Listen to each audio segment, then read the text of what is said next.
Hey everyone, welcome back to Temple of Geeks Who Review, a Doctor Who inspired podcast for fans of the long-running British science fiction television series. I'm your host, Nate, aka Doc in the Box. And I'm your other host, Elizabeth, aka Lady of Time Cosplay. If you haven't been here before, we are massive Doctor Who fans, and we're here to talk about all things Doctor Who. Throughout our series, we will be discussing the latest episodes, the classic series, spin-offs, and everything in between. We'll also bring you interviews with people who worked in and around the series, behind-the-scenes information, and all sorts of other Doctor Who-related fun. So whether you're a longtime fan, just getting started, or just figured you'd watch it on Disney+, we hope you'll join us for the ride. And today we'll be discussing Season 2, Episode 3, The Well. But this week we have a special guest. Would you please introduce yourself, Ivy? Yes, hello, my name is Ivy Hanover. I am a YouTuber, Gallifreyan scribe, cat mom, so many other things. I operate under the handle @protagonist_Ivy, mainly on YouTube, and I love Doctor Who, and I love talking about it, so I'm very happy to be here today. Yeah, we're very excited to have you here today. Now, we always do this to get this out of the way. Huge spoiler warning if you have not watched The Well yet. If you have not watched The Well yet, go away because you want to go into this one as blind as possible because blah. We'll leave it at that. So go watch it and then come back and find us. So let's start. Just what did we think of the episode overall? Well, let's start off. So we have like you said, season 2, episode 3. It's The Well. This one written by Russell T Davies and Sharma Angel Walfall, if I said that correctly. Yeah. I'm not sure which parts are written by which, but it was definitely an interesting episode. Yeah. I really liked the episode. I was very nervous going into it. I did know that it was a midnight sequel going into it, and I was very nervous about that because, it's one of Doctor Who's greatest standalone episodes with its own unique monster, unique premise. So I wasn't too confident about them following up on that, but I do think that they did a pretty good job. I think there was gorgeous sets, costuming, incredible performances for sure. Very tense atmosphere, and it did scare me. Now I get scared very easily, so that's a bit of a low bar that others might not agree with, but I was definitely pretty spooked. I actually slept under the covers like I was 6 after watching it, so yeah. I didn't know it was a midnight sequel, and watching the episode at one point, I forget which point exactly, but I started feeling like this feels very midnight. And then when they made the connection, I'm like, that's why! Oh my god! But it started to feel like, it was definitely, as so far, Russell T Davies does kind of seed things in. It felt like a filler episode, but it was like an entertaining filler episode at that. I really loved it. We'll get to this in a little bit. I had a different thought for what it was going to be originally, but it was probably the most kind of intense episode we've gotten in Ncuti's run so far. Like 73 yards or whatever that was last season. It had a certain amount of tension to it, but this was just like another level to me. It definitely freaked me out. I watched it when it was still dark outside for the first time. I watched it. Then I watched it in broad daylight. So, and it was an incredible episode. Yeah, the set design was gorgeous. Like one thing that I noticed on my second watch through is even though they didn't go into a ton of rooms for the people who were on that base, like every room had different like decorations and a lived in quality to it. Like one room you could see had like the person's children's drawings, Yeah. that they had been sent, or another one they had a bunch of plants in their room, and I thought that was really cool too. It was overall a very, very incredible episode, and I really enjoyed it, even if it wasn't exactly what I thought. But we'll talk about that. I know, Ivy, you said that you knew ahead of time. I I don't pay attention to a whole lot of leaks, so I didn't know. I had heard that there was going to be a sequel to something in this season. But overall, it seemed like they were being very, at least officially, very secretive with this episode. Was it exactly what you expected, or had you thought it was going to be something else before you watched it? So I knew the rumor had started, I think, through leaks, but officially I think it was Doctor Who magazine. They had made a couple references to there being a sequel to an older episode. And so they were sort of teasing it officially.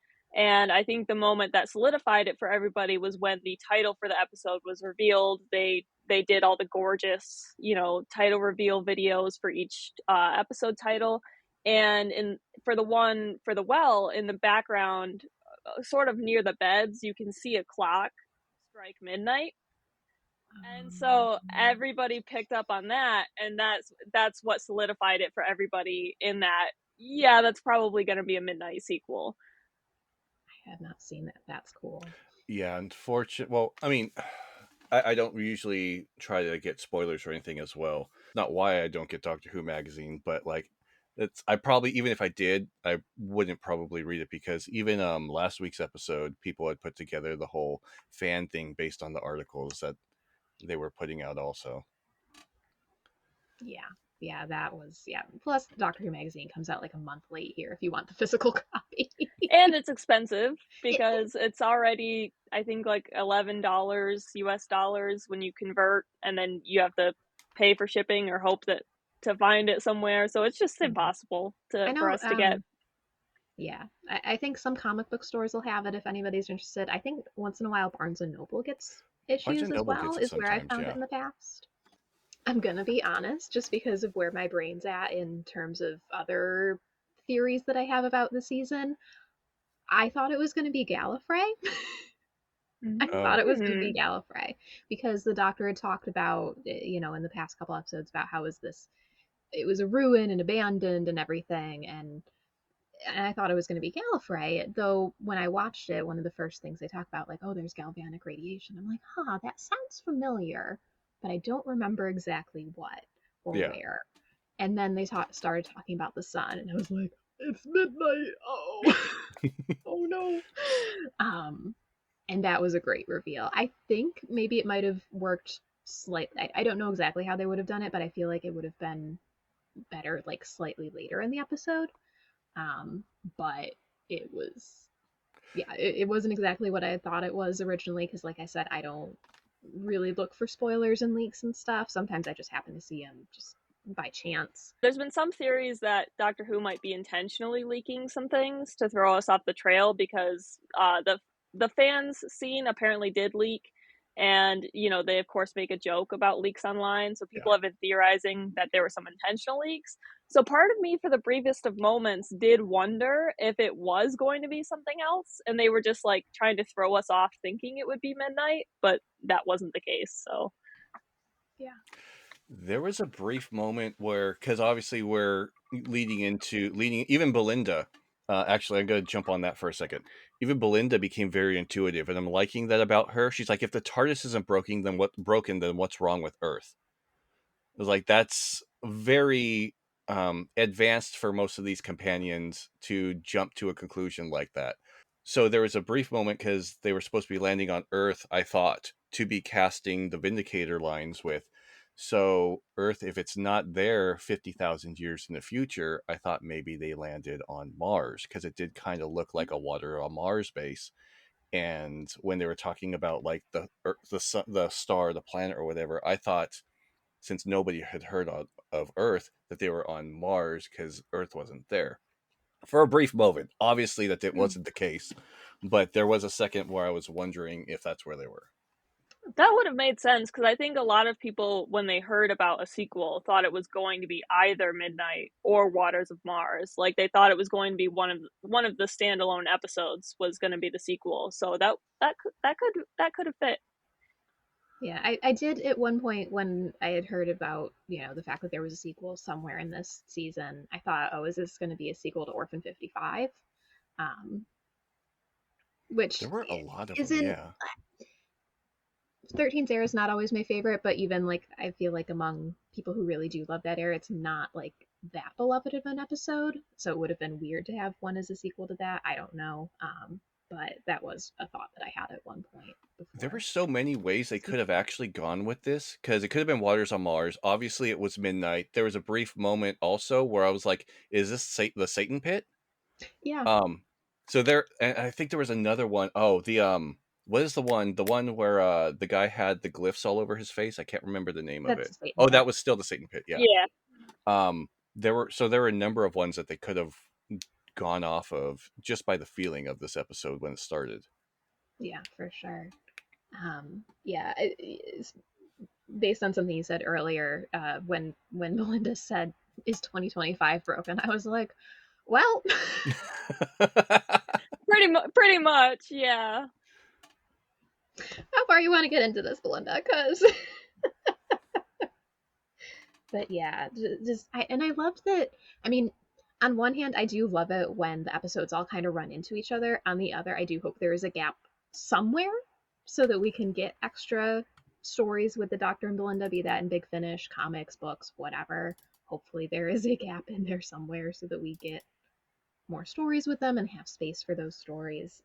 But I did I'm love how guessing they Lucky spread it. Day is going to be the gap because Yeah, we know it's going to focus primarily on Ruby. So I wouldn't be surprised if there's at least, even if they don't directly imply it, that I feel like that's going to be an implied break. yeah, that's for sure. But yeah, there were some amazing parts to this episode. So just what were some standout moments or performances or anything else about this episode for you guys? Easily top of my list is the actress who plays Alice. I have her name written down. I might mispronounce it because European names are sometimes hard for me to pronounce. But Rose Ayling Ellis, I believe is how you pronounce it. Incredible actress. Did a great performance. I think just really did a great job of bringing that raw, very real fear and desperation to get home, even though she knows that there's something latched onto her. Was just definitely a standout for me. On a similar note, Varada does a great job. Just every time she's on screen, I'm immediately locked in and latched onto her performance. Like her eyes alone, to me, carry the emotional weight of like 10 people. So, especially in that first scene in the TARDIS post Lux, where she's talking about her family and Earth being broken, just I love her performance. And I of course mentioned the sets, everything like that was great. I think the biggest standout moment to me was near the end, where you see the Midnight Entity. I say see it because part of me feels like, first of all, we don't see it in its entirety, but to me at least it seems like weird makeup. Like it almost seems like it shifts in appearance. But that was definitely a standout to me because I was nervous about it.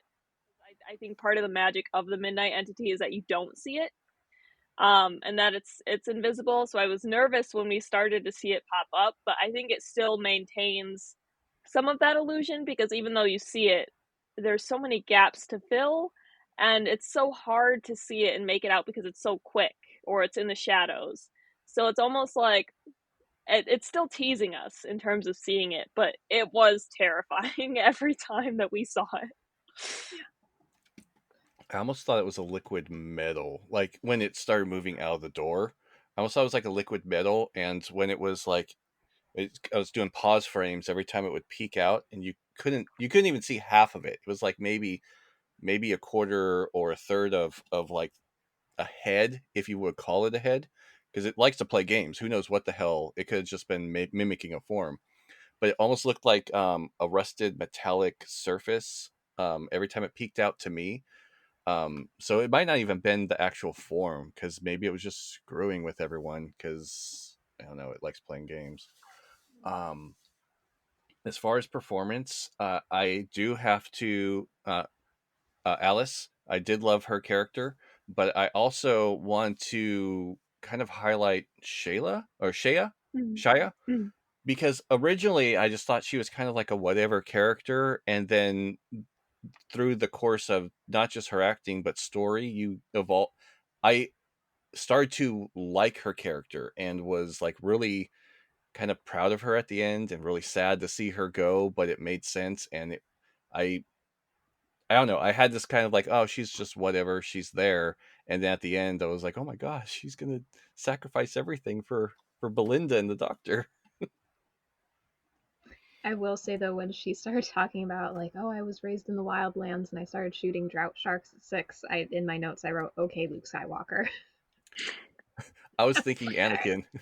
Yeah, I was like, All right, lady. I mean, in a good way. It just made me laugh. I'm like, this is very Luke Skywalker shooting womp rats and getting the Death Star kind of thing. I did want to jump on to, because I made a note of this.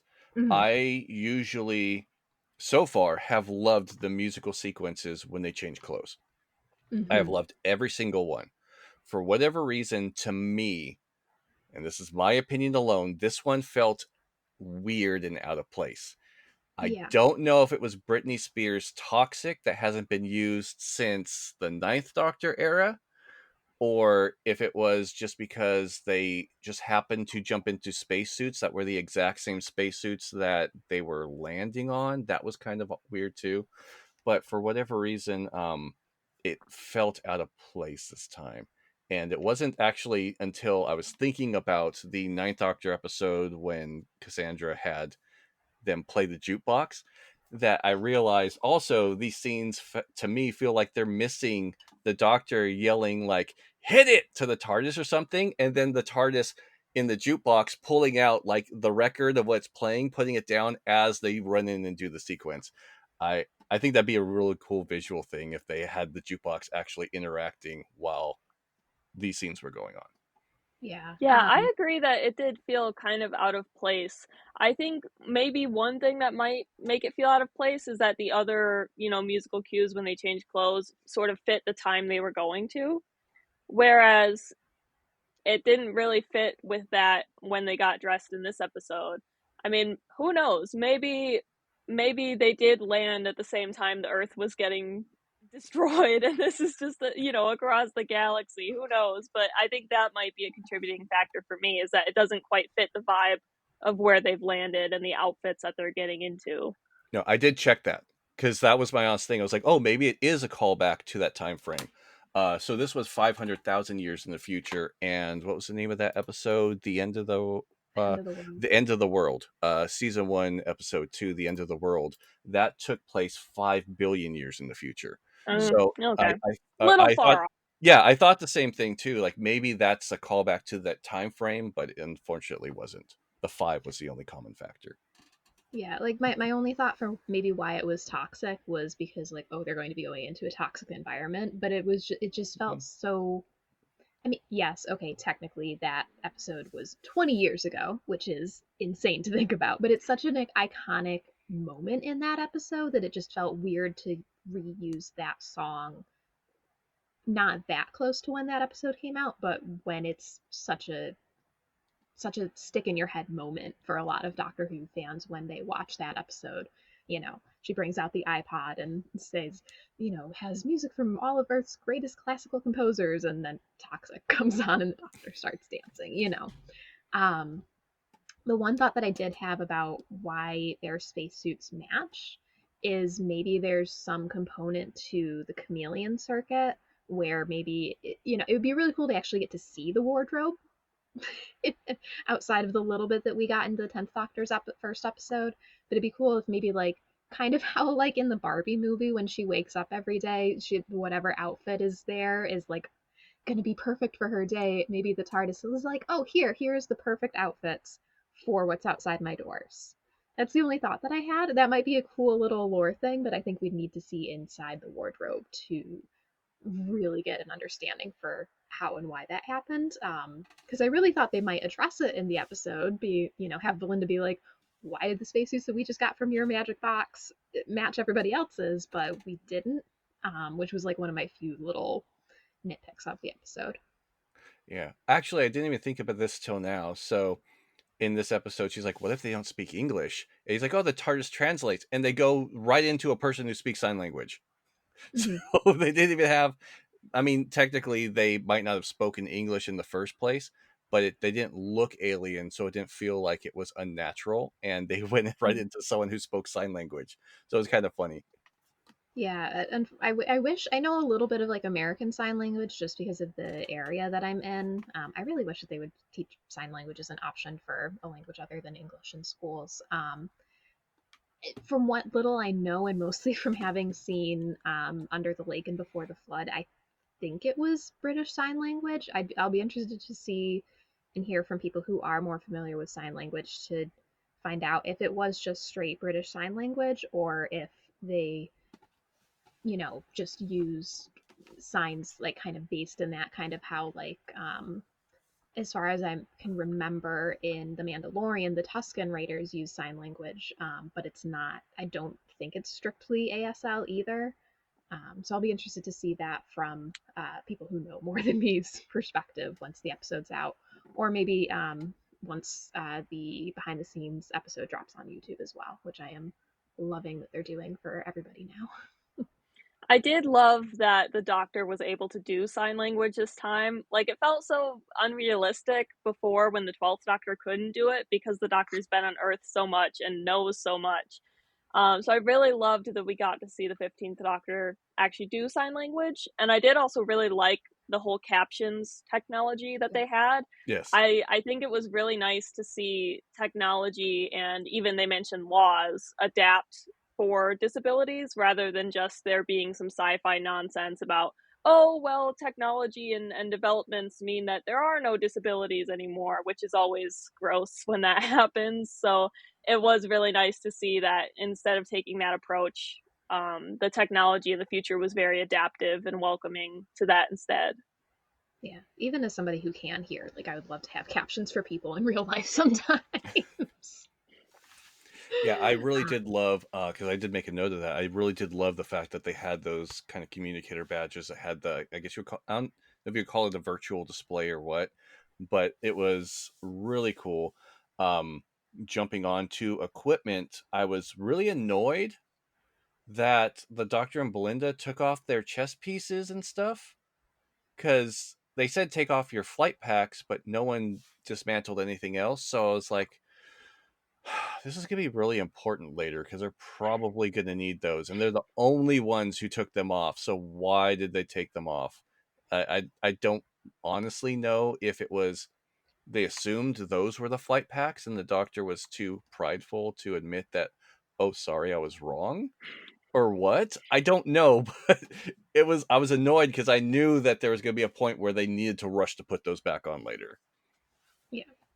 I will say the what's the exchange he has? It's not appropriate to call me babes. Okay, hon. It's like Doctor No, Doctor No. That did make me laugh, and because like I remember because the look that he has in this episode, the spacesuits was among some of the first pictures that they put out when the season was getting ready to air, and like everybody was like, his butt looks really good in that spacesuit. And so when he made the comment to Belinda about your mom can, I can't even remember what it is. Whistle at my behind, I believe is what he Yes, says. yes. And so when she made that comment, I'm like, well, I've seen the pictures of this episode. And they did have that one glorious shot of him walking just 3/4 away from the camera, just glistening right there. I mean, shoot, he said it himself, so I don't feel bad about talking. But yeah, he's good.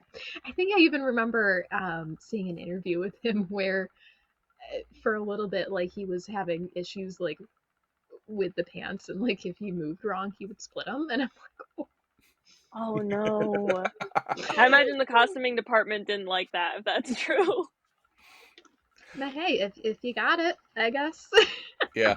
However, I do have to say, as much as the fandom loves the Doctor showing off their assets, I really do believe this was a huge missed opportunity because I'm speaking for the fandom. So forgive me if I'm incorrect. I am speaking for the fandom. Everyone loves seeing a Doctor in the Waters of Mars outfit. And this would have been a True. great episode to see 15 in the orange jumpsuit for the Waters of Mars. And it would have thrown people off too, seeing him on this planet and it looking like a Waters of Mars base, kind of. Like, that would have been terrific to see him in that suit. I'm so glad you brought that up because I did not think about that at all. And I agree that would have been a great misdirection to make people think, wait a minute, is this a Waters of Mars sequel? And then they're like, no, we were just messing with you. Yeah. Oh, Satan Pit too. He wore it in that one also.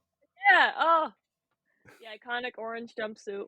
if I'm remembering correctly from like looking at pictures of stuff, the Satan Pit one is very similar, but it's a slightly different color than the Waters of Mars suit. Close Um, enough.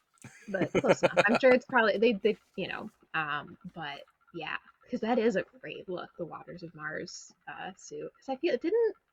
I 12 think did. 12 and Clara used them too, right? 12 used it Yes. on The I the can't think of the Kill the the moon is Moon. an egg episode. Yes. Kill the Yeah. Moon. Kill the I Kill the moon, believe yeah. every new Who Doctor except for 9 has used it. I swear 13 wore it.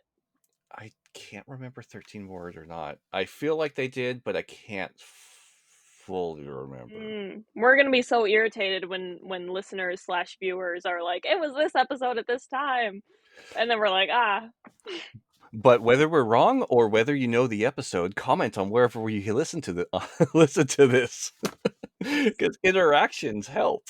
Because 11 definitely wore it too. Because I can like picture it in my mind. I just can't remember what episode. Oh, yeah, was it maybe Hyde that 11 wore it in? And then I can't remember if 13 wore it in her last episode because they've got that I sequence feel like where it they're was Power that of the Doctor. yeah, because there's that sequence with the train. Yeah. But I can't remember if it's exactly those spacesuits or not. But yeah, it would have been great to see that spacesuit make a comeback. But oh well. Especially because like so these the little blind box Doctor Who figures, I mostly bought these until I finally got the one that was the 10th Doctor in the orange spacesuit. He's just on a different shelf. You're right. It was Hyde for 11. Ooh, good job. Yeah, I hadn't watched that one because it looked like it was going to freak me out. I do need to actually watch it though. I did forget one honorable mention. Orson Pink wore it also. Yes, that's Oh, okay. right.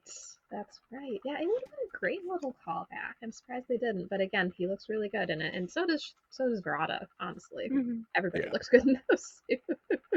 Or as I said in our first episode, where we got to meet Belinda, and she's a nurse, and I said something about how I hope that she continued to get to use those skills, because Martha being a doctor, she only really used it in her first episode, and then a little bit in the Dalek two-parter. I am so happy that we continue to see that being a nurse is such an important part of Belinda's character, that she is so willing to just, figure it out and help everybody if there's any sort of medical need, and she's very compassionate. And I really feel like that lends itself to her because she figures out stuff very, very quickly. Like, usually, all the mirrors being broken in every single room is something that they would have the doctor notice, but it was Belinda who noticed it first, which I love. I really do. I love her. She's so great. I really love her. I really do. She's definitely one of my favorite companions. This is kind of on topic, kind of off topic, but I wonder if both of you thought that they use the same sort of IV medicine as they used in Robot Revolution. Similin, I think, is how she pronounced it. And part of me wonders, like, because I've always got theories going through my head about the full season.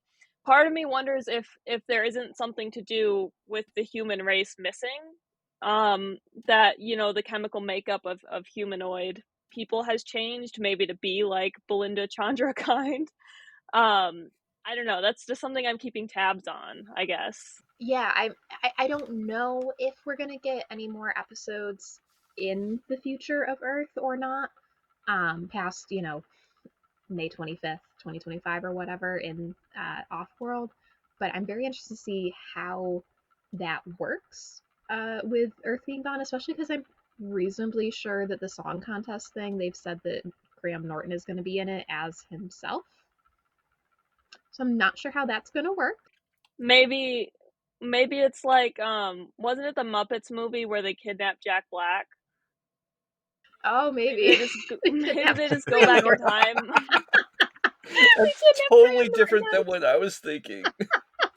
I was Maybe like, they just go back in time and kidnap Graham Norton, and they're like, we really don't have time to get the contract sorted, so we're just gonna kidnap him and roll with it, and then do the paperwork later. I love that would be that's much better than what I was thinking. I just thought maybe it was like the Star Trek Voyager EMF, like the Doctor, that was just like a hologram, like a almost solid hologram of Graham Norton, because Like, That's funny. this was the person that would announce things back in the day. But kidnapping him from current time and place would be much better. That's much more entertaining.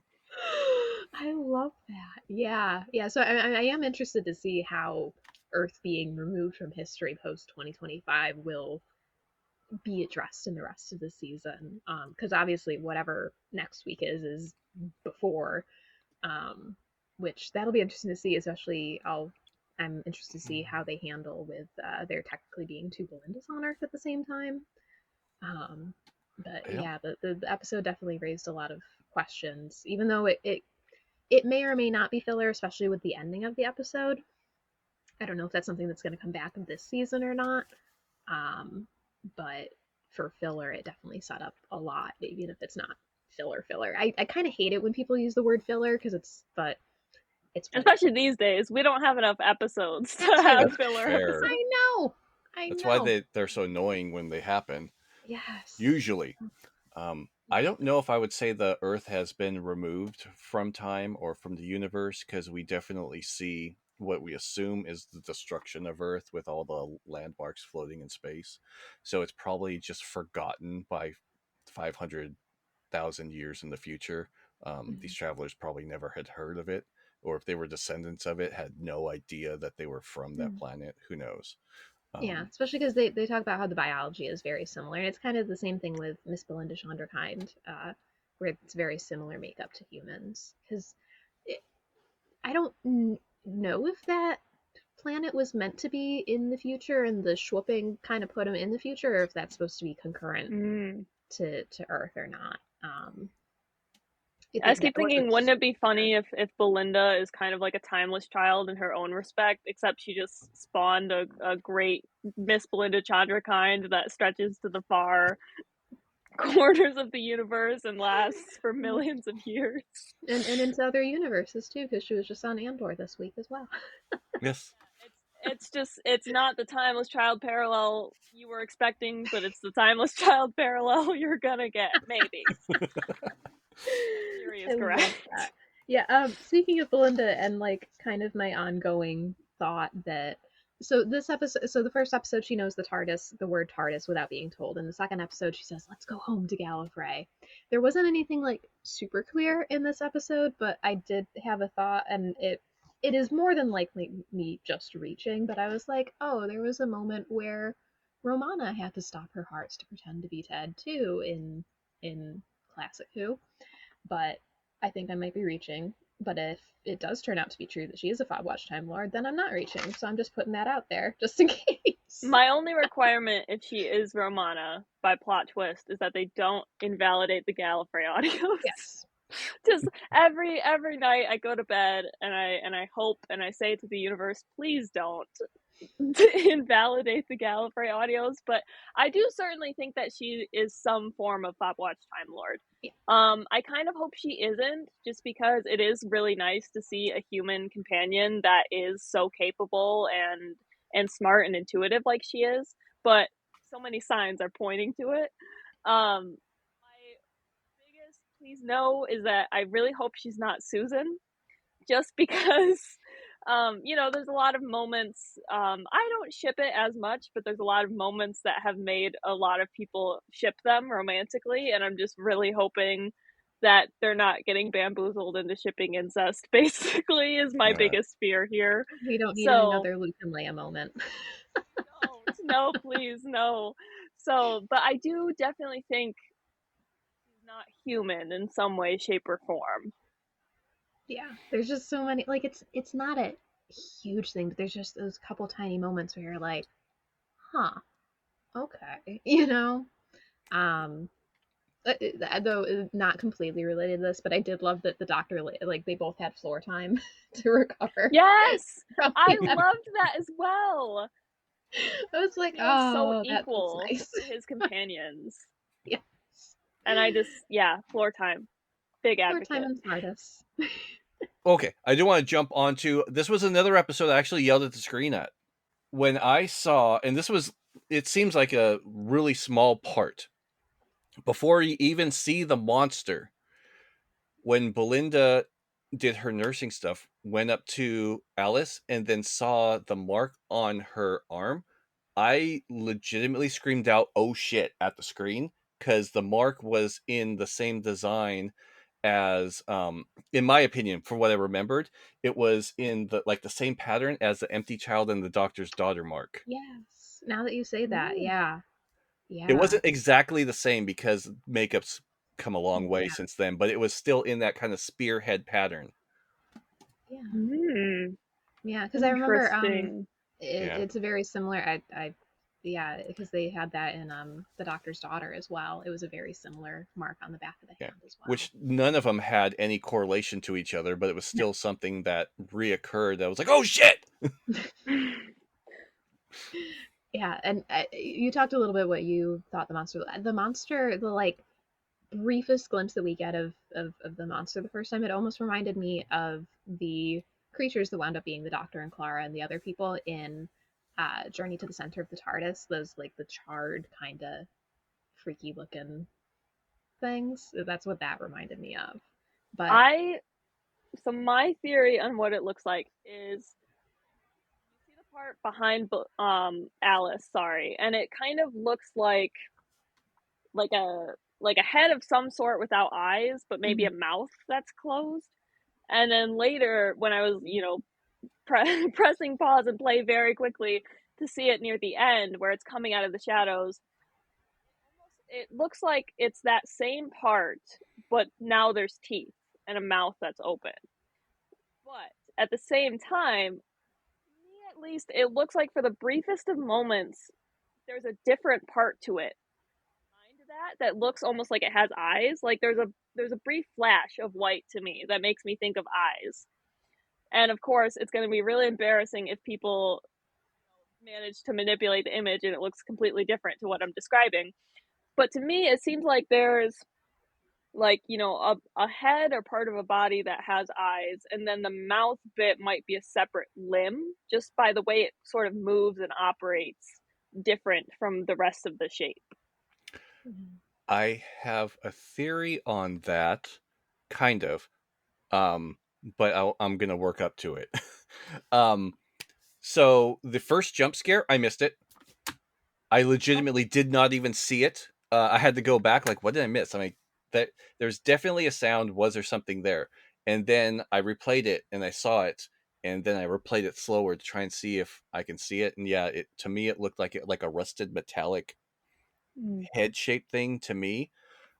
Later on, it looked more like a metallic like Terminator T what 1000 2000 whatever Terminator 2 was, like a metallic kind of thing coming out, but almost like Venom symbiote thing coming Yeah. out.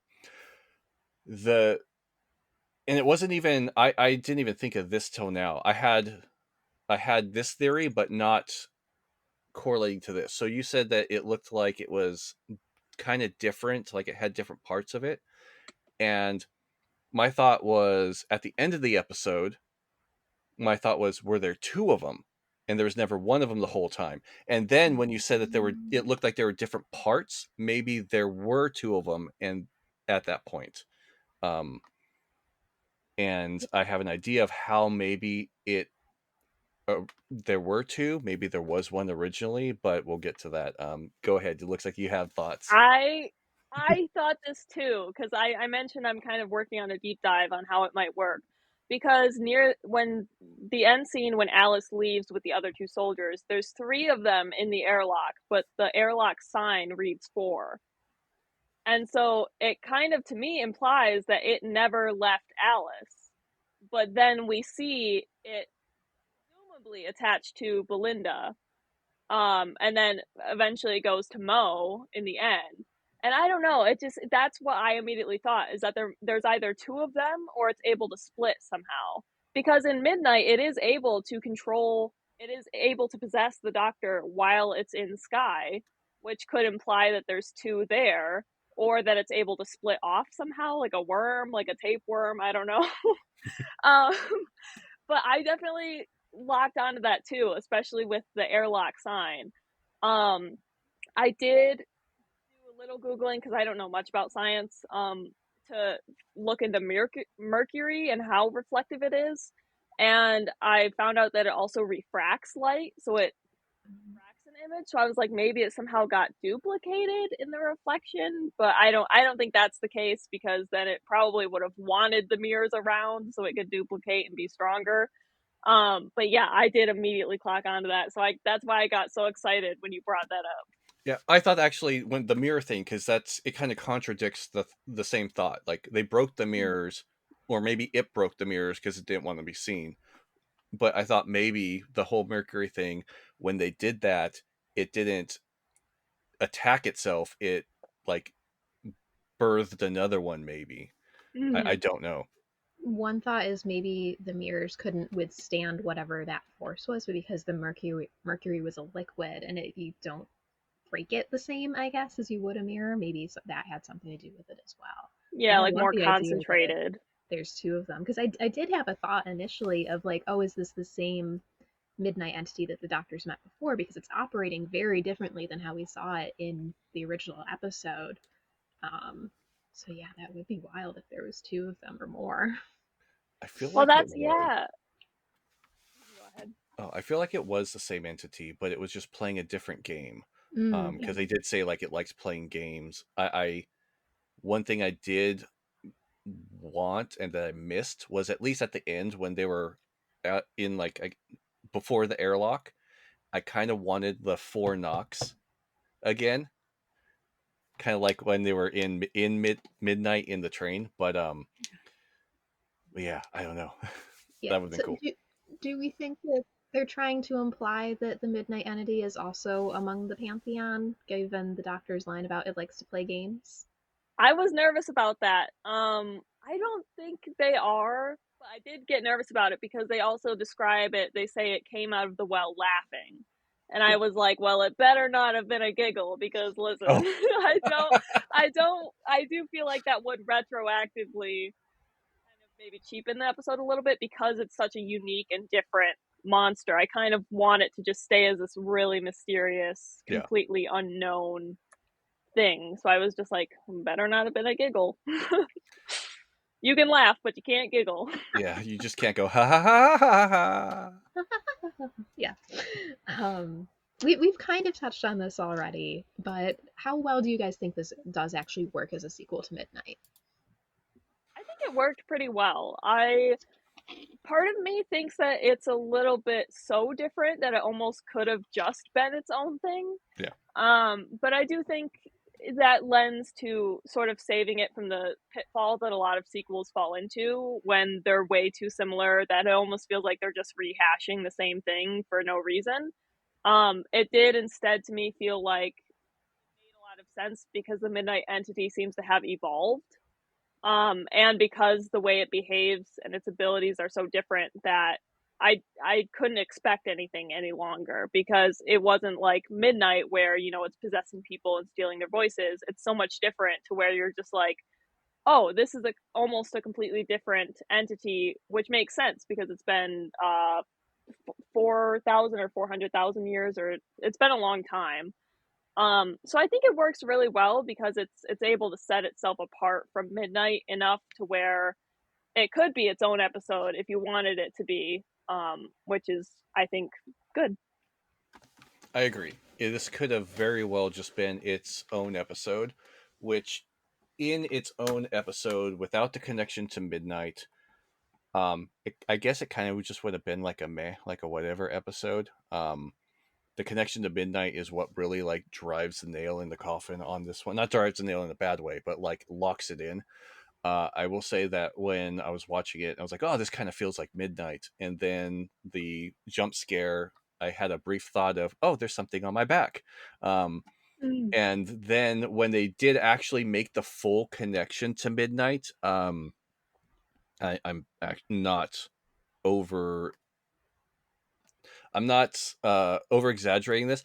I paused this because Monica wasn't watching the episode at the time. I paused this, ran out there, screamed, kind of like, but like a full scream, I just went,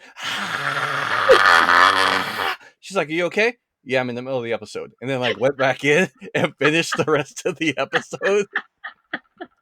Um, so it was cool that because I went blind, I didn't know it was going to be a sequel to Midnight. Mm. Um, but I feel like that connection is what really is going to push the community interaction and push the discussion about this episode. Yeah, for sure. I mean, I agree with what you said, Ivy, where it's different enough that it could have been its own episode, but they did it really well enough where everything was connected just enough. But it wasn't like you needed to have seen Midnight before, which like some people this might be what they're watching, and if you're watching on Disney Plus and you don't have HBO Max, you can't go and watch it because it's on three different streaming services, you know. Um, what I will say though is I feel like this also works really well as a prequel to Listen, because if that Oh. thing did escape and then it's what's at the end of the universe because what's, you know, survived because it can survive in that all the nasty radiation, and its whole thing is that it's, you know, it's what's behind your back when you're lying down in bed. It's under your bed, yeah. So that was a thought that I had. I'm like, because Ooh. I've seen people theorize before where, hey, maybe the monster from Listen and the monster from Midnight are the same or if not related. So I'll be That's mostly, interesting. I like that. thank you. It was the thought that I was like, oh, the Midnight entity is behaving a lot like the monster from Listen now. Huh. But Listen's kind of like the nice monster. It just sits Ish, there. yes. Well maybe it went to therapy and grew and improved on itself, and now it's just, instead of breaking people's bodies, it's just having a good old time and watching the show that you're watching instead. I just want to keep you company and make you feel awkward. Yeah. It doesn't know that it's terrifying people at that point. It thinks it's grown enough to where people don't mind it, and people are just like, "Oh." I am, because at the end of the episode it is, you know, implied that it has made its escape off of Midnight. I'm interested to see if that's gonna come back this season or if that's like setting up something later. You know, maybe he'll do another, somebody else do another sequel in another like 15 years or something.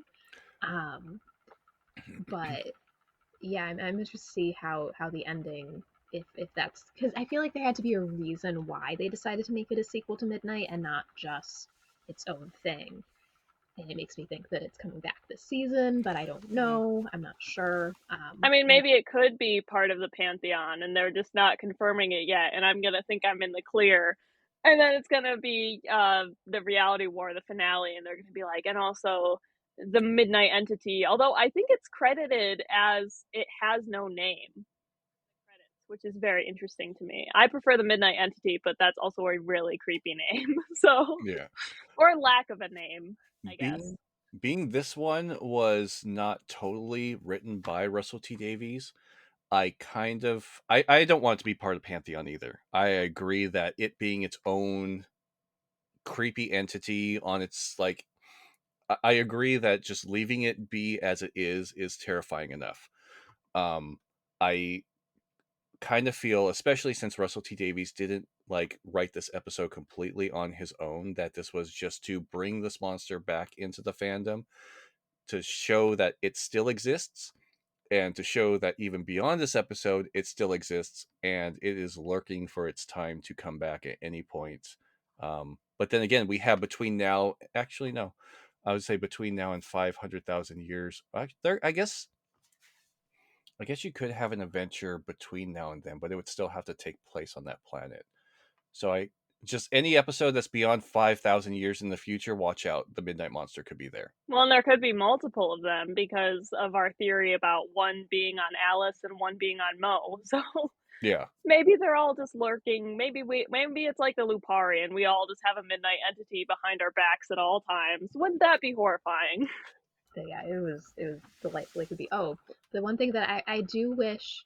I mean, for the most part, it is just mostly in those one or two rooms that the episode mostly takes place in. But one thing that I thought was so amazing about the original Midnight episode was one, it wasn't originally supposed to exist. Somebody else was supposed to write that episode and dropped out, and so Russell T Davies had to kind of write this one really, really quickly and have it be kind of small and just one or two sets because of budget constraints. I kind of wish we had seen that final shot, or not the final shot, but like the scene where they finally figure out what's going on, shot a little bit more like the ones, because there's like a huge long scene that they've even in like behind the scenes stuff from Midnight they talk about, where it was like this one scene that was just pages and pages long because it was more like a play than an actual television scene. And I think it would have been cool to see stuff shot a little bit more like Midnight, especially once we realize it is Midnight that we're on. But also the person who directed this episode did a phenomenal job in making everybody scared. So it just would have been cool to see like a little bit of that. I I don't know. don't know. I'm not disagreeing because it would have been cooler it would be cool to have more connected feelings to Midnight once that connection was made, but being also that Midnight was in one tiny train space, so it did feel more confined. Where this was more mainly in that one open bay area, I don't know if it would have worked as well. Yeah, yeah. Mm. So yeah, that's why I'm like, it could have been cool, but I also see why it wasn't done like that. So, but since we are talking about the ending, so Mrs. Flood pops up again, but this time as a commanding officer in this mining operation, whatever this is, and seems to know exactly what the doctor is up to, including she knows what a vindicator is, which Yeah. is concerning to me. Do we have any more thoughts on who she might be as we continue to see even more of her? So I think that scene kind of messed with what I've been theorizing with so far, because for me, I've been really theorizing that maybe she's like a god of stories, like part of the Pantheon, and that's why she's almost like a narrator in a lot of scenes that she's in. And maybe she's even kind of manipulating things like a TV show, or because we saw in Lux, the fans were still real in the end credit scene.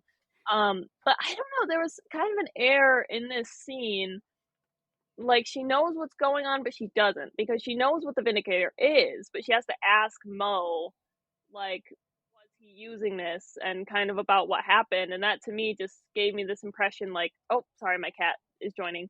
Um, it just gave me this impression, like maybe she doesn't know as much, or she's not as in control as I was thinking.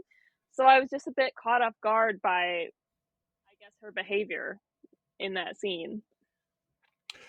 And I don't remember if it was my original thought or if I picked it up from somewhere, but for a long time, I've been wondering if she's television.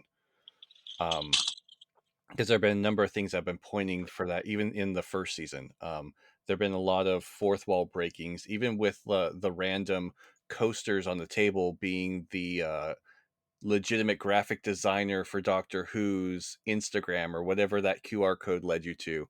Obviously, the breaking of the fourth wall with the fans in Lux. A lot of it feels like it is a television slash story, and she's just putting them in settings and then observing them as their shenanigans take place. Um, so stories would kind of, if she is like the god of stories, it would still kind of go in place with like if she is television. And also the Graham Norton one, I forgot what you call it, the Eurovision type music one, is also kind of like a television setting thing too. Yeah, Yeah, maybe she's the one that kidnaps Graham Norton. maybe. Yeah. I will say, so because her showing up in this episode was so different to the ones that we've seen before, where she's just kind of been more of a bystander, or like, you haven't seen me, or, oh, watch this, darling, a thought that I had is that whoever she is, it might be a City of Death type situation. Like this counts, I had to look it up because I haven't watched the episode in a hot minute.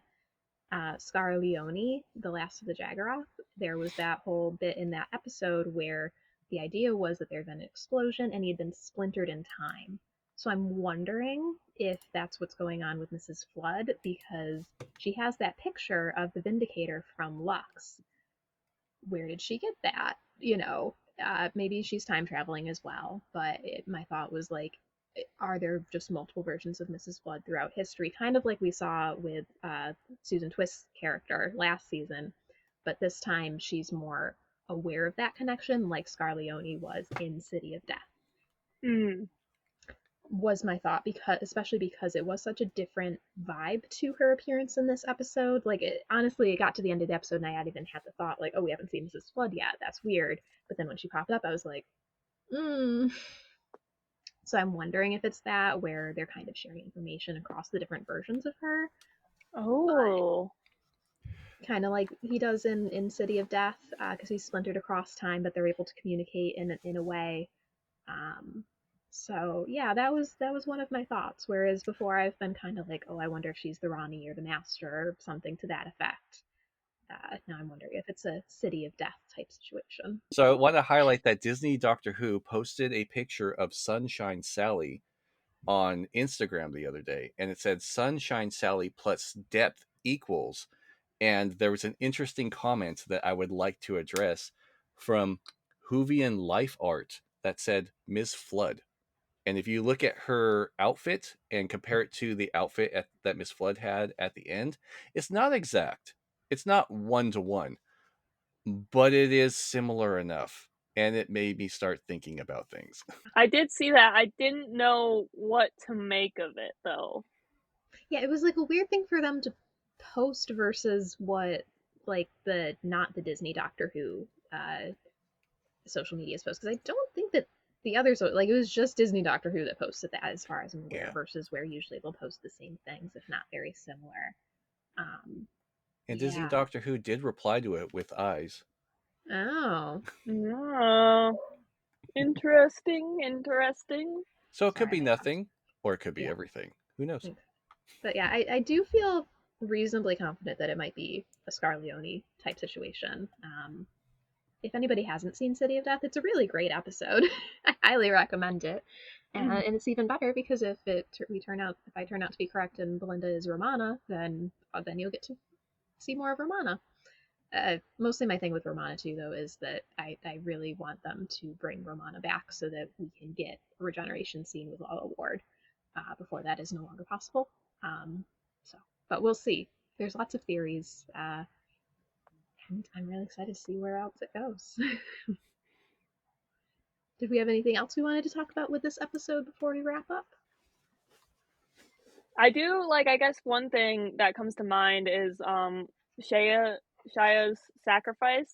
Is I'm kind of concerned that it was for nothing, because we know that it's implied that it's still on Alice and then it's on Mo. And when the doctor discovers Shaya about to, jump, he's behind her and nothing happens. Like, her back is turned to him. And maybe it wasn't a complete 180-degree turn, but Yeah. he was behind her and nothing happened. So to me, like, part of me thinks that maybe it wasn't ever on her, and that just was an unfortunate sacrifice, which I kind of hope isn't true, because she was a great character. But I don't know. I just kind of feel like it wasn't ever on her. Well, they kind of went with an inconsistency earlier when it was on Alice, and there was a point when she turned before it started attacking everyone. It didn't really. I was like, wait, weren't they doing a 180 behind her when she turned around? So maybe it chooses to when to attack and when not to. I don't know. Well, I thought maybe the whole you die if you're at midnight, like the midnight position. I thought that was probably just a game that the entity invented, and that's maybe why there's an inconsistency, is because it is just a game it's playing for fun. Like, maybe it, while it was possessing people, learned the concept of clocks and midnight, and it's just like, this would be fun. Yeah. And there could be the point where there could be the possibility that you don't like it doesn't attack or it doesn't affect you unless you're looking for it to. Because when she turned around, they weren't. I mean, I guess they would all be curious of what's behind her. So I don't know. I guess it would be an inconsistency. Yeah. One other thing that I did just remember from my notes that I wanted to mention in terms of we talked a little bit about, mostly I talked about how clearly there's something a little bit more to Belinda's story. When the doctor manages to get the entity to talk to him while it's still on Alice's back. He says, "It knows my name," which I'm guessing he means like his name in like terms of the whole thing where like River Song knows my name kind of thing. But it makes me wonder what it whispered to Belinda when it was on her back, because I guess one thing more following that, is there any other character that hears it whispering besides Belinda?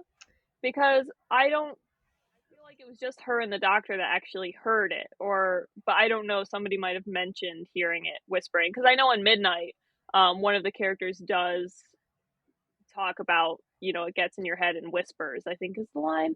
But yeah, just interesting to me. yeah, you're right. Sky Hmm. does have that line, like, "Listen, just listen." I Yeah, I thought can't, someone did in off the. the top of my head, I can't recall I if, thought one of the soldiers did in like the yeah, storage room or the big open room at one point. I thought. Yeah, and they do mention it laughing, so I guess maybe more people do hear it than I yeah. was thinking. But just, I would love to know what, because like though they can tell that it seems like they can tell that it's saying something. The doctor's the only one who can really hear exactly what it's saying, so that's why I'm like, what did it say to Belinda? Hmm. Very interested to if that's going to come up again or not. But yeah, this season so far has been just incredible. Every single story I feel like has hit it out of the park. I mean, I really like season one, but I also appreciate the more serious tone. Like even Lux, where it had it was definitely like had quite a few moments of comedy. It was still very sinister, in a way that I think that they somewhat achieved with Maestro and the Devil's Chord, but like it was like it felt like they had like really learned how to up it for Lux. And this was just a terrifying base under siege classic Doctor Who episode shot in a quarry. Yeah, It was it is. I amazing. think we're definitely on like a winning streak for Mm-hmm. this season so far, and I'm just hoping we keep it up. Yeah, we get to see Prince Eric next week, which I'm excited about. Also, really liked him in World on Fire. But yeah, no, this has been a really incredible season, and I hope more and more people are realizing that they need to give it a watch because it is incredible. Mm. But yeah, I think that about wraps it up. Unless anybody else has had any more thoughts while we're talking. I think I'm pretty much good. All right, Same with me. so Ivy, do you just want to let everybody know where they can find you again online? Yeah, so I'm on YouTube at Protagonist Ivy, on Twitter, because I refuse to call it X, at Protagonist Ivy, TikTok at Protagonist Ivy, most things at Protagonist Ivy, except for Instagram, where it has an underscore underneath it, because for some reason I can't have the original. But I am mostly found there. All right. Well, awesome. Thank you so much for listening, everybody, and thank you, Ivy, for being with us this week. It was really incredible to have you. Thanks for listening, and we hope you enjoyed it. If you did, please be sure to subscribe and leave us a review, some comments if you're seeing this in video form on YouTube or wherever else. You can also follow us on social media for more Doctor Who content. We're on Blue Sky, and TikTok is at Temple of Geek, and make sure to join our Discord. You can also visit templeofgeek.com for Doctor Who cosplay guides, episode reviews, news, and more. Thanks so much for listening, everyone. Bye. Have a good night.